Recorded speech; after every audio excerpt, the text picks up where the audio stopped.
Calculating molar mass. To calculate molar mass, you have to either write a chemical formula from its name or be given the chemical formula directly. Here you are given the chemical formula directly. First thing you will do is you will discover the types of atoms in the chemical formula. For instance, we have calcium and sulfur atoms. So first list the atoms present, calcium and sulfur. Then you're going to list the quantity of each atom present in the chemical formula. So it's very important that you have written a correct chemical formula to be successful. So here we have one calcium and one sulfur, as there is no numbers after them, so we assume there to be one.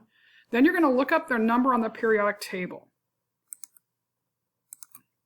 So here is our periodic table that we have in class, and you can see that calcium, you're going to use this number right down here, the 40.08, and then the 3207 for sulfur. So you'll use what we call the average atomic mass. That's how we learned it originally. Now it is called either, I refer to it either as the periodic table number, but properly said it's the molar mass. So we have one calcium, one sulfur. We're going to look up the periodic table number, aka molar mass, and multiply how many we have of each atom times its number off the periodic table. For instance, remember we saw 4008 for calcium and 3207. So you're going to take 1 times this and 1 times 3207 and get those numbers. Then you're going to sum your results, like here. And then this is your molar mass, 72.15 grams per mole. The unit will be grams per mole.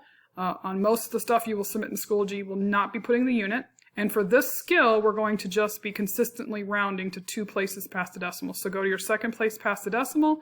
On your calculators, look to the number afterwards and round accordingly.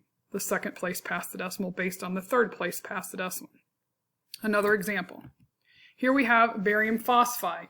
So we're going to list the atoms, barium and phosphorus, pardon me. We're going to list how many we have of each, 3 bariums, 2 phosphorus. We're going to multiply each of them by their numbers off the periodic table, and then we're going to total those values. Example 3. Here we have Ta parentheses OH parentheses 5. So we're going to list the types of atoms we have, Ta, O, and H. We're going to list how many of each. Remember that this parentheses here means that the 5 will go through everything sort of backwards, distribute, if you would, through that.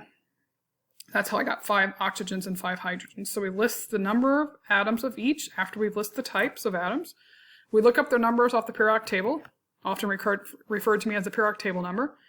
So those are their numbers. We multiply across, and then we're going to sum that value. Okay, example 4. So here, the 7 only gets distributed through the parentheses. It would not go all the way back to the TC.